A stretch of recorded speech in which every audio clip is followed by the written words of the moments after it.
네, 하이델베르크 요리문답입니다. 오늘은 56문 할 차례인데요. 시작하기 전에 잠시 정리를 좀 하겠습니다.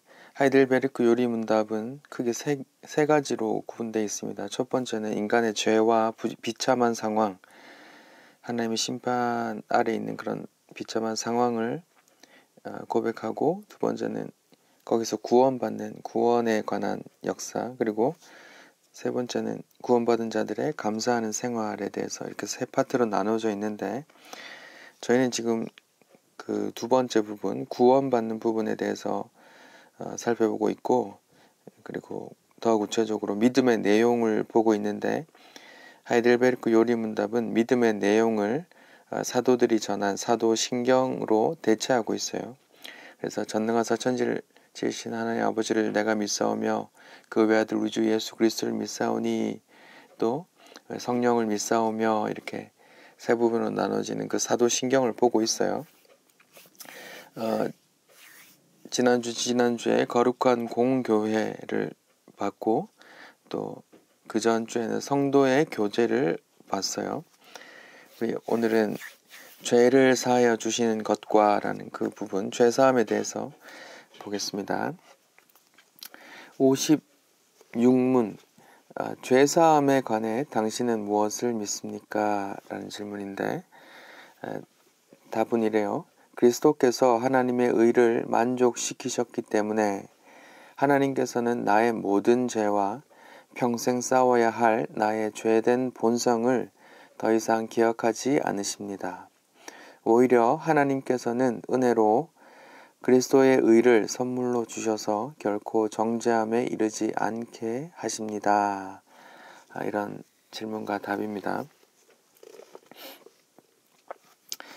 먼저 율법의 요구와 하나님의 의에 관한 말씀을 볼게요.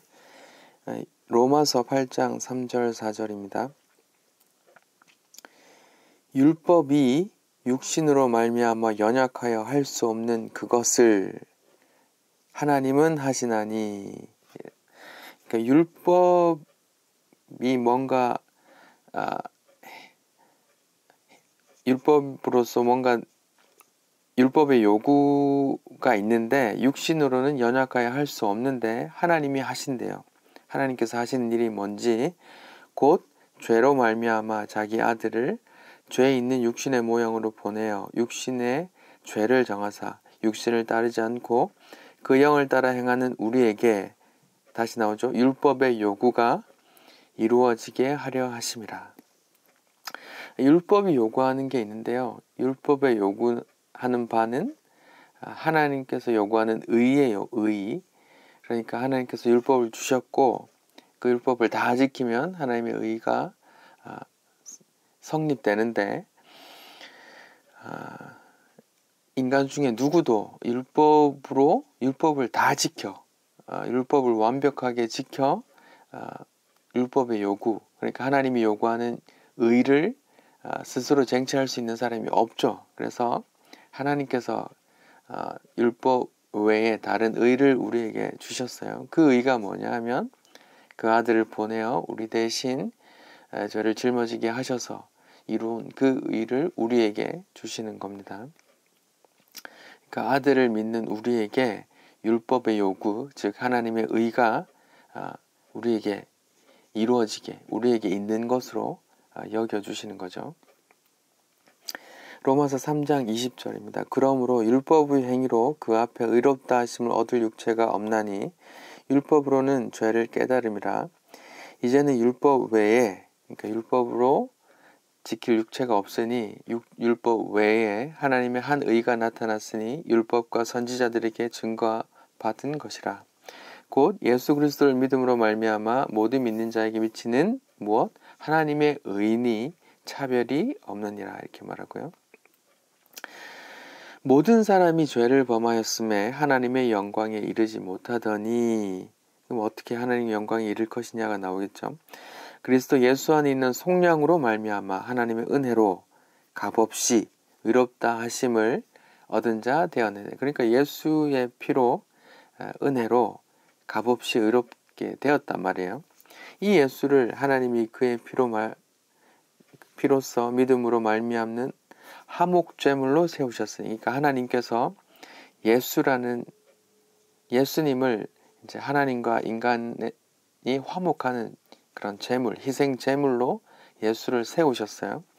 이는 하나님께서 기이 참으시는 중에 우리가 전에 지은 죄를 이제 묻지 않고 간과하심, 모른 척 하심으로 자기의 의로우심, 그러니까 하나님의 의로우심을 나타내려 하시는, 그러니까 하나님의 의로움을 어떻게 나타내는 거예요? 우리가 전에 지은 죄를 간과하심, 못 본 척 하심, 없는 것으로 여기심으로. 누구 때문에? 자기 아들 예수 때문에. 곧 이때에 자기의 하나님의 의로우심을 나타내사 하나님도 의로우시며 또 예수 믿는 자를 의롭다 하려 하심이라. 그런즉 자랑할 데가 어디 있느냐? 있을 수 없느니라. 우리가 자랑할 게 없단 말이에요. 하나님께서 다 하셨으니까. 하나님께서 아들을 주시고 또 아들을 믿는 자에게 의롭다 해주시니까. 하나님은 자기의 의로움을 드러내기 위해서 우리 지은 죄를 이렇게 못 본 척 해주시는데, 누구를 통해? 예수를 통해. 이런 말이에요. 하나님 우리의 죄와 또 계속 죄를 지으려는 본성을 이제 간과하신다고 했어요. 그 부분 좀 보겠습니다. 시편 103편 10절. 우리 죄를 따라 우리를 처벌하지 아니하시며. 아멘이죠. 감사합니다. 우리의 죄악을 따라 우리에게 그대로 갚지 아니하셨으니 얼마나 감사해요. 우리 죄를 따라, 우리 죄악을 따라 우리를 처벌하시고 우리에게 그대로 갚으시면 우리가 얼마나 험한 말을 들어야 될까요?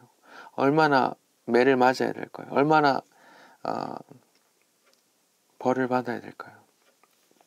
근데 하나님의 의로우심을 나타내시는 거예요. 그렇게 하심으로써 이는 하늘이 땅에서 높음같이 그를 경외하는 자에게 그의 인자하심이 크심을 이렇게 드러내는 거래요.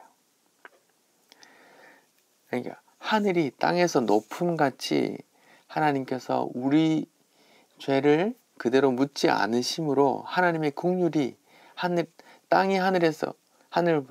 하늘이 땅보다 높음같이 얼마나 높은지 그걸 하나님의 긍휼이 그만큼 크다는 걸 드러내시고자 하는 거예요. 다시 한번 합니다. 시편 103편 12절. 동쪽이 서쪽에서부터 먼 것 같이 우리 죄가를 우리에게서 멀리 옮기셨으며. 감사한 얘기죠. 얼마나 감사합니까?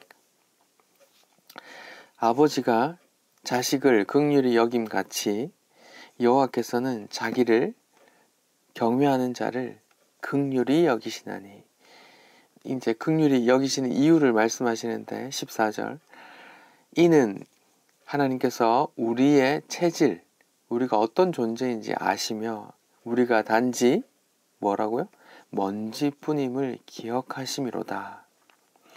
인생은 그날이 풀과 같으며 그 영화가 들의 꽃과 같음을 하나님께서 알기 때문에 그러신 거예요. 그러니까 하나님께서 크신 긍휼로 우리의 죄를 감사하시고 동이 서에서 먼 것 같이 이렇게 우리 죄를 멀리 옮기시는데, 그 이유를 또 하나님의 그 큰 긍휼을 그렇게 해서 드러내시는데, 그렇게 하시는 이유가 뭔가? 우리의 체질, 단지 우리가 먼지뿐이라는 것을, 잠시 있다 없어지는 그런 존재라는 것을 잘 아시기 때문에 그런다, 이렇게 말씀하세요.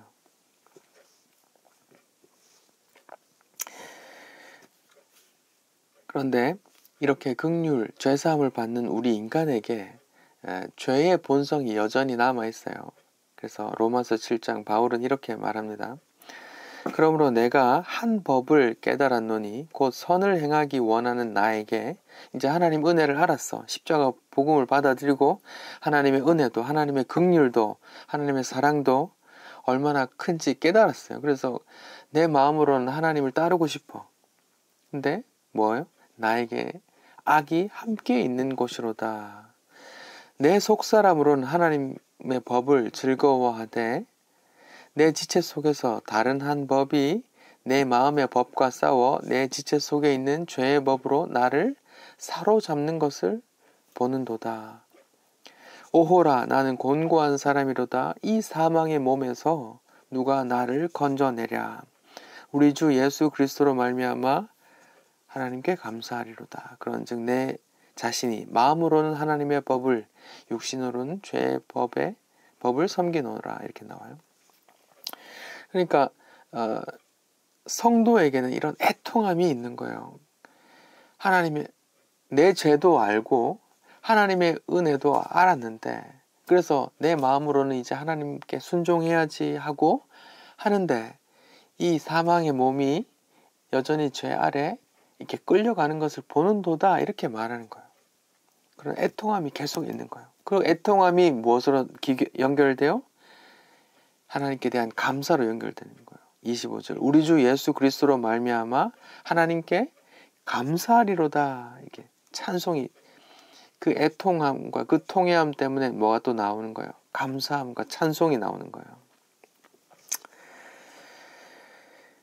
자, 그리고 그리스도의 의를 선물로 주시고, 우리에게 예수님의 의를, 예수님께서 이룬 의를 우리에게 선물로 주시고 하나님의 정죄를 당하지 않게 됐다는 본문을 볼게요. 고린도후서 5장 21절이요. 하나님이 죄를 알지도 못하신 이를 우리를 대신하여 죄로 삼으신 것은, 예수님은 죄를 알지도 못하고 죄와 맞지도 않는 분인데, 우리를 대신해서 죄로, 저주받은 자로 여기신 것은, 뱀으로 여기신 것은 우리로 하여금 그 안에서 무엇이 되게? 하나님의 의가 되게 하려 하심이라. 제가 예전에 말씀드렸는데, 의라는 게 뭐라 그랬죠? 하나님의 의는 하나님께서 요구하시는 것을 충분히 다 내놓는 걸 말했어요. 예수님은 그렇게 사셨죠. 또 하나님께서 요구하시는 모든 것을 그대로 내놨어요. 왜냐하면 예수님은 100% 하나님께서 원하시는 삶을 살았고, 하나님께서 하라시는 말을 했고, 하나님께서 하라는 행동을 했고, 그렇게 나 없이 하나님의 분신으로 사셨기 때문에 예수님이 이루신 그 의를, 그 의로운 자, 죄는 1도 없는 그 분에게 우리의 죄를 씌워서 화목제물로 삼으시고, 또 그분이 이룬 의를 우리에게 또 대신 주시는 겁니다. 로마서 8장 1절입니다. 그러므로 이제 그리스도 예수 안에 있는 자에게는 결코 정죄함이 없나니, 하나님께서 우리에게 죄를 묻지 않으신단 말입니다. 이는 그리스도 예수 안에 있는 생명의 성령의 법이 죄와 사망의 법에서 너를 해방하였음이라. 이 본문을, 이제 복음의 핵심 내용인데요, 이 본문을 가지고 죄인은 또 어떻게 이용을 하느냐?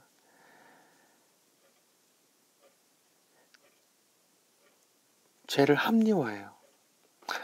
하나님께서 정죄하지 않는다, 해방하셨다 하면서 계속, 예를 들어서 동성애자가 계속 동성 관계를 계속 유지하면서 이 말씀을 묵상하면서 위로를 받는 거야. 아멘 하면서, 하나님 결코 정죄하지 않아. 이거는 성경이 말하는 바가 아닙니다. 아까 이 고백이 나오기 전에 7장 말미에서 뭐가 있었어요? 오호라, 나는 공고한 사람이로다 라는 애통하는 마음이 있는 거잖아요. 그러면 계속 동성애를 하면서 즐기면서 이 말씀 8장 1절 결코 정죄함이 없나니 하는 말씀을 묵상하면서 안도감을 갖는 건 성경이 말하는 바가 아니란 말입니다. 7장에 그 애통함, 오호라, 나는 공고한 사람이로다, 누가 이 사망을 위해서 날 건져내라 하는 그 애통함이 없잖아요. 죄인은 그렇게 말씀도, 하나님의 말씀도 복음도 이렇게 자기 이기적으로 이렇게 끌어당긴단 말이죠. 이렇게 로마서 6장에서는 말해요. 6장 1절에 그러면 은혜를 더하기 위해서 죄를 더 짓겠냐? 그럴 수 없느니라 하잖아요. 하나님께서, 성령께서 그럴 수 없게 내 죄를 보게 하시고, 내 죄가 얼마나 비참한지, 하나님의 심판이 얼마나 큰지, 하나님의 은혜가 또 얼마나 큰지 절절하게 알게 하시고, 그래서 가난한 마음, 상한 마음, 통회하는 마음을 갖게 하신단 말이에요. 그게 성령께서 하시는 일인데, 성령께서 그 일을 하지 않는 자들이 그냥 지적으로 말씀을, 로마서 8장을 보면 정죄함이 없구나 하면서 계속 그 짓을 하면서 즐거워한단 말이에요. 그런 거 원하는 게 아니란 말입니다. 성경은 단지 지적으로 얻는 게 아니에요. 성령이 하시는 일이 있단 말입니다. 죄를 보게 하시고 또 무너지게 하시고, 그래서 반면에 하나님의 은혜와 그리스도의 사랑과 희생이 얼마나 감사한지 찬송하게 하신 그 성령의 일 말입니다. 로마서 8장 29절이요. 하나님이 미리 아신 자들을 또한 그 아들의 형상을 본받게 하기 위해서 미리 정하셨어요. 미리 정하시고 예수님을 형제의 맏아들이 되게 하셨고, 또 하나님께서 미리 정하신 자들을 또한 부르시고 또 의롭다 하시고 영화롭게 하신대요. 누가? 하나님께서 이렇게 하신대요. 그런즉 이 일에 대해 우리가 무슨 말 하리요? 만일 하나님이 우리를 위하시면 누가 우리를 대적하리요? 자기 아들을 아끼지 아니하시고 우리 모든 사람을 위하여 내주신 이가 어찌 그 아들과 함께 모든 것을 우리에게 주시지 않겠느냐. 그러니까 아들을 내어주시고 우리를 구원하고자 하셨던 그 하나님께서 우리의 구원을 완전히 이루기까지 그 모든 필요한 것을 주시지 않겠느냐 하는 말이에요. 내가 원하는 세상의 모든 것 다 주신다는 말이 아니고 구원의 맥락이란 말입니다. 33절, 누가 능히 하나님께서 택한 자들을 고발하리요? 의롭다 하신 이는 하나님이시니 누가 정죄하리요? 죽으실 뿐 아니라 다시 살아나신 이는 그리스도 예수시니 그는 하나님 우편에 계신 자의 우리를 위해서 간구하는 자라. 그러니까 하나님께서 부르시고 택하시고 죄 없다 하시면서 하시고, 또 예수님께서 우리를 위해 죽으시고 또 우리를 위해 간구하시는데 누가 뭐라 그래?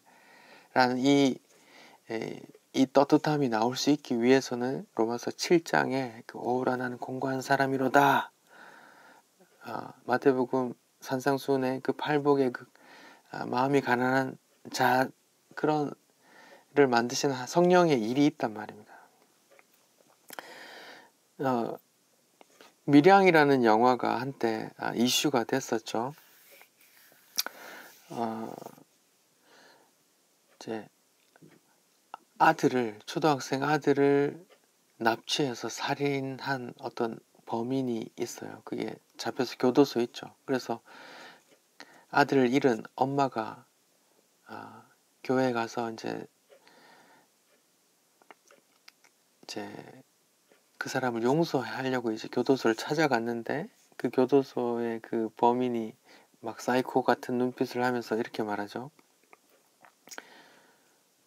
당신 용서 필요 없어. 하나님께서 이미 날 다 용서하셨어. 하면서 뻔뻔한 모습을 보이잖아요. 그 영화를 그렇게 만든 의도가 무엇인지 모르겠지만, 그 영화는 기독교에서의 용서가 얼마나 잔인하고 비정상적인 것인가를 표현했어요.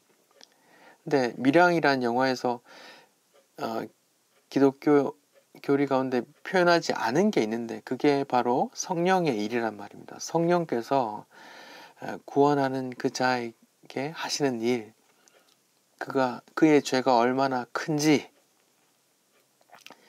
그 죄로 인해서 하나님께 받을 그 하나님의 저주와 심판이 얼마나 크고 두려운지, 그래서 상하고 통회한 마음으로 하나님께 엎드리는 그런 일들, 그리고 예수의 은혜로 하나님의 사랑으로 찬송하는 일, 그 마음속에서 하시는 일을 성령께서 하시는데, 밀양 그 영화에서는 그 성령님께서 하시는 일을 이렇게 빼버렸어요.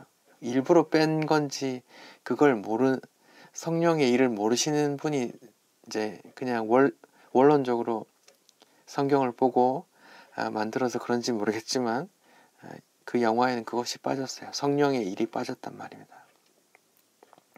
그래서 그 영화를 보는 시청자들이 기독교와 그 용서를 오해하도록 만들었어요. 성령의 하시는 일을 모르는 세상 사람들이 만들었다면 그럴 수 있죠. 충분히. 성령께서는 보이지 않으시고 구원받은 자에게만 하시는, 그 속에서만 일을 하시니까. 세상은 성령을 알지도 못한다고 하니까 그렇게 표현되는 것 같아요. 시편 51편, 다윗이 바스바를 범하고 지은 시인데 거기서 그런 고백을 해요. 시편 51편 17절, 하나님께서 구하는 제사, 하나님께서 구하시는 제사는 뭐예요? 상한 심령이라. 하나님이여 상하고 통회하는 마음을 주께서 멸시하지 아니하시리이다. 상한 심령을 누가 주세요? 성령께서 택하시고 의롭다 하시고 영어롭게 하실 그 성도에게 가서 성령께서 그 일을 하신단 말입니다. 그 마음을 무너뜨리는 일. 그 영화는 그 부분을 뺀 것입니다. 네, 오늘 하이델베르크 요리문답 56문 죄사함에 관해서 우리가 말씀을 나눴습니다. 이 죄사함이 우리 죄가 하나님께서 간과하시고 동이 서에서 먼 것처럼 우리 죄를 멀리 옮기셨다. 간과하신다. 없는 것처럼 여기신다. 그런 죄사함이 우리에게 영원한 위로가 되기를 소원합니다. 기도하겠습니다. 하나님, 감사합니다. 우리를 선택하시고 부르시고 의롭다 하시고 영화롭게 하시니 감사합니다. 하나님이 하실 모든 일을 찬송합니다. 우리는 수많은 죄를 지었고 또 죽을 때까지 죄를 지으려는 본성을 가지고 있습니다. 하지만 하나님께서 하나님의 긍휼이 얼마나 큰지, 하나님께서 얼마나 자비로운지요, 하나님께서 얼마나 의로운지를 드러내시기 위해서 아들을 보내시고 아들로 인해서 우리에게 또 의로움을 주시니 얼마나 감사한 일입니까? 이 죄사함과 하나님의 긍휼이 우리의 위로가 되기를 원합니다. 감사합니다. 예수님 이름으로 기도합니다. 아멘.